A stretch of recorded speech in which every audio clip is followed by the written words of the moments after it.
You're listening to my WorldNet Daily exclusive audio article.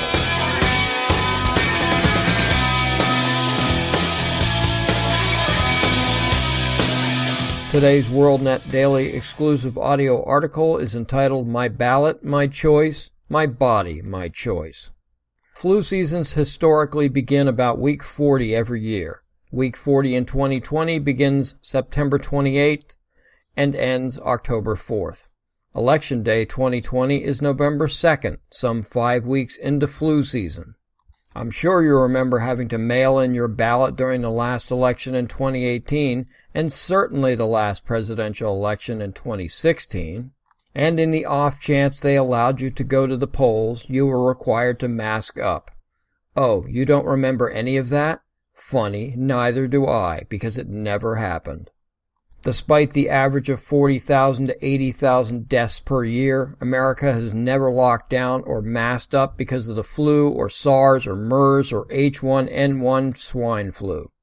But here we are, masked up, locked down, and unemployed. Now many states tell us that there will be no in-person voting. Despite the recent disaster of mail-in votes in New York, states have, and more will take away, our choice to vote in person.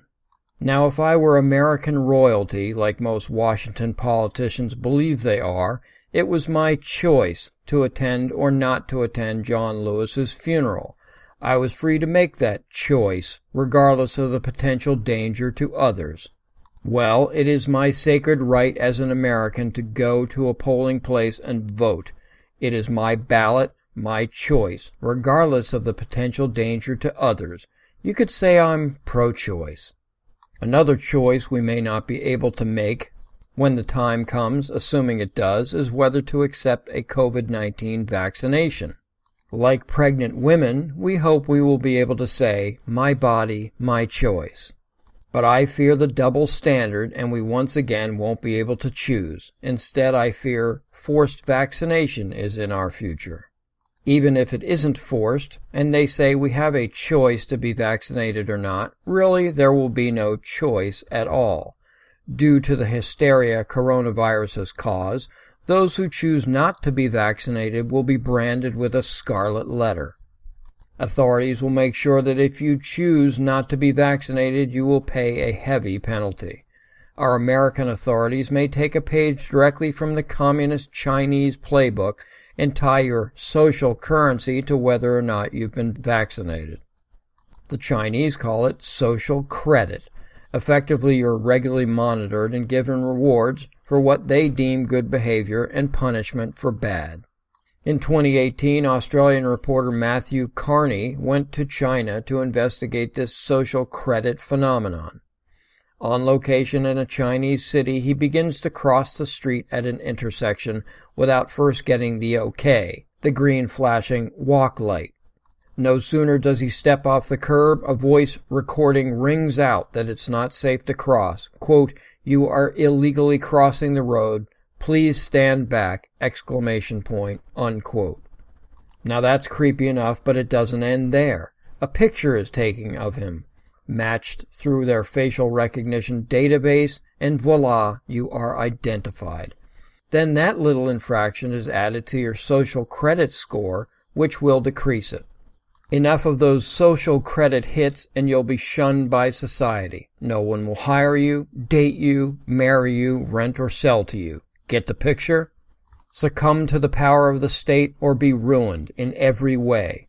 As the Chinese put it, they want to reward trustworthy behavior while making it hard for the discredited to take a single step. Saul Alinsky knew this well. One of his tenets, number 13 in Rules for Radicals, is to, quote, isolate, unquote, the target you wish to destroy to make it easier to, quote, demonize, unquote. If you choose not to be vaccinated, you will, in the same way, be isolated. We all know the saying, safety in numbers. Alinsky also knew of it and designed his last rule to combat that safety. Rule number 13. Quote, pick the target, freeze it, personalize it, and polarize it, unquote. Cut off the support network and isolate the target from sympathy. Go after people and not institutions. People hurt faster than institutions. None of this stuff is new, people. There are no new ideas. The ideology is the same, and so is the methodology. The Chinese are just the first to digitize it. They're already taking away our right to choose how we vote. Soon, I fear, we may have to make a hard decision to choose or not to be vaccinated. And if we choose the latter, there will be consequences as we move closer to the Chinese model.